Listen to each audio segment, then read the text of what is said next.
અને હવે આગળ વાત કરીએ નર્મદાના અંતરિયાળ વિસ્તારમાં લોકોની દોજખ જેવી સ્થિતિ સર્જાઈ છે। જિંદગી પણ એ લોકોની એવી જ છે। મહિલાને જોડીમાં 108 સુધી લઈ જવી પડી હતી। તો જરવાણી ગામમાં રસ્તા ન હોવાથી પ્રસૂતાને હાલાકી પડી। મહિલાની રસ્તામાં જ ડિલિવરી કરવાની ફરજ પડી। ગરુડેશ્વર જતા 108 જ મહિલાની ડિલિવરી કરવી પડી હતી। તો સદનસીબે મહિલા અને બાળક સહી સલામત છે। ચોમાસામાં જરવાણી ગામ લગભગ સંપર્ક વિહોણું થઈ જાય છે। આજે સાંજે 8 વાગે અમારી બેનની છોકરીને પ્રસૂતિની પીડા હતી, તો અમે 9 વાગ્યા 108 સુધી પહોંચ્યા હતા। અમે 2 કિલોમીટર સુધી અમે ચાલી ગયા। ભાંગરાફળી 108 મળી હતી। અમે આ ખાડીમાં રહીને અમે પાર કરી હતી અમે રાત્રે। તો આ ખાડીમાંથી પાર કરી હતી અમે 108 આવતા આવતા અમને થોડો ટાઈમ લાગ્યો હતો, એટલે 108 લેટ આવી હતી। ગોડેશ્વર તાલુકાની અંદર જરવાણી ગામ છે, લીંબાળા ફળિયાનું આ પૂર છે અંદર।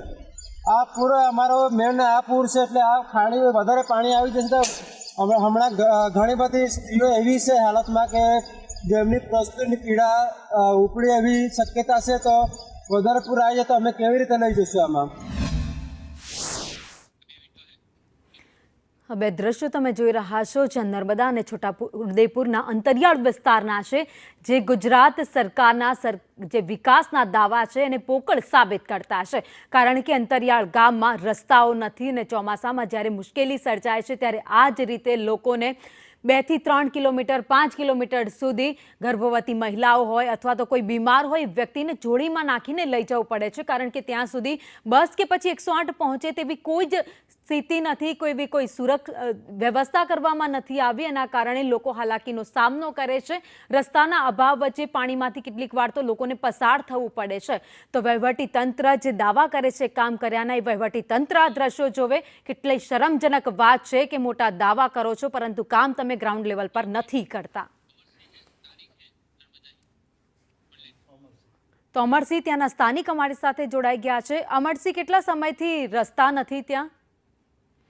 તો ઘણી સમયથી પહેલી વાર રસ્તો નથી અમારા ગામમાં। તે 2014 થી માંડીને આજ સુધી રજૂઆત કરી છે અમારા સરપંચશ્રીએ।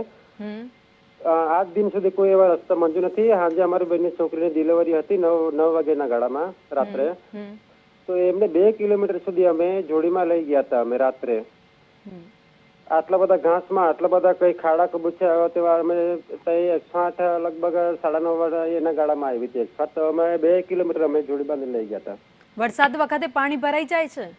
હા, વરસાદ વખત પેલો પૂર આવી જાય છે, એટલે એમાં અમારે અમે પેલી પાર આ પાર આવી નહીં શકતા અમે। તો આસપાસમાં તમારા કોઈ પીએચસી સીએચસી સેન્ટર છે? ના, ગામમાં કઈ નહીં।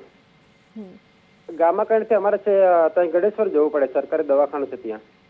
અચ્છા, તો કોઈને ઇમરજન્સી હોય તો એમ્બ્યુલન્સ બોલાવવા માટે પણ રાહ જોવી પડતી હશે ને? હા, એમ્બ્યુલન્સ તો ગામમાં છે। એમ્બ્યુલન્સ પહેલા ફળિયામાં છે। હા, પણ અમારો ફળિયો આગળ છે, એટલે અમારે કોઈ એમ્બ્યુલન્સ બી અંદર આવી નહીં શકતી પાણીના લીધે। નેતાઓ આવે છે તમારા ગામ સુધી? નેતાઓ અમારા ગામમાં આવે છે, બધા જ આવે છે ને નેતા બી આવે છે। પુલ જલ્દી બની જશે એમ ગયા વર્ષે બી અમને કીધું હતું। કયા નેતા આવ્યા હતા? દર્શનાબેન બી આવ્યા હતા અમારા ગામમાં।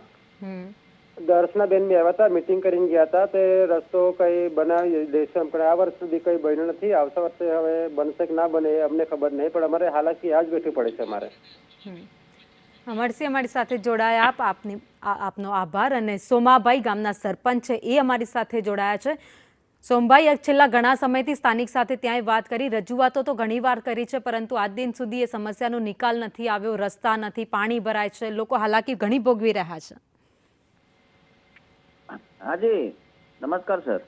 જી નમસ્કાર સોમભાઈ, ઘણા સમયથી અહીંયા સમસ્યા છે। તરફથી અમારા જે ધારાસભ્ય છે દર્શનાબેન દેશમુખ, એમના પ્રયત્નથી તમામ જે અમારા જે ગામની સમસ્યા હતી એ તમામ અમારા જોબ નંબર, જેના પુલ છે, રસ્તા છે, ડાંબર રસ્તા, એ બધા હમણાં આવી ગયા છે। 5 ચોમાસાના લીધે દિવાળી પછી અમારા ચાલુ થશે। સોમભાઈ, પણ અહીંયા સ્થાનિક છે, અમે એમના સાથે વાત કરી તમારા ગામના જ, એ તો એવું કહે છે કે દર્શનાબેન તો 1 વર્ષ પહેલા આવ્યા હતા ને કહીને ગયા હતા। 1 વર્ષ પછી પણ આજે દિન સુધી કોઈ રસ્તા બન્યા નથી। ના, જોબ નંબર આમાં જ આવ્યા છે। હમણાં એ લોકો કામગીરી ચોમાસા એના લીધે આ દિવાળી પછી ચાલુ થશે। ગ્રાન્ટ પાસ થઈ ગઈ છે? હા, ગ્રાન્ટ આવી ગઈ, બધું જ આવી ગયું છે, જોબ નંબર પડી ગયા, ટોટલી બધો એજન્સી નક્કી થઈ ગઈ છે. તો હોસ્પિટલો માટે કે રસ્તા ઉપર વાહનો અવર જવર કરે એના માટે કોઈ વૈકલ્પિક વ્યવસ્થા છે તમારા ત્યાં? ના, હવે શું છે કે જે અમારે જે મોટા મોટા જે ખાડી છે એમાં તો હવે હમણાં કશું ના થઈ શકે. ખાલી 2-3 મહિના પછી જ અમારે આ એ થાય. અમારે તો જો કે આ વસ્તુને થવાનું જ અમારે, કારણ કે અમે એજન્સી હમણાં જ નક્કી થઈ છે અને એ લોકોએ અમે ટેન્ડર હમણાં જ એ લોકોએ મંજૂર થયેલું છે. જી, એટલે દિવાળી પછી જ અમારું કામ એ ચાલુ થશે. સોમભાઈ, આપ અમારી સાથે જોડાયા, આપનો આભાર. આ જણવાણી ગામના આપને દ્રશ્યો આપને બતાવી રહ્યા છે જ્યાં સ્થાનિકો કેટલી હાલાકીનો સામનો કરે છે.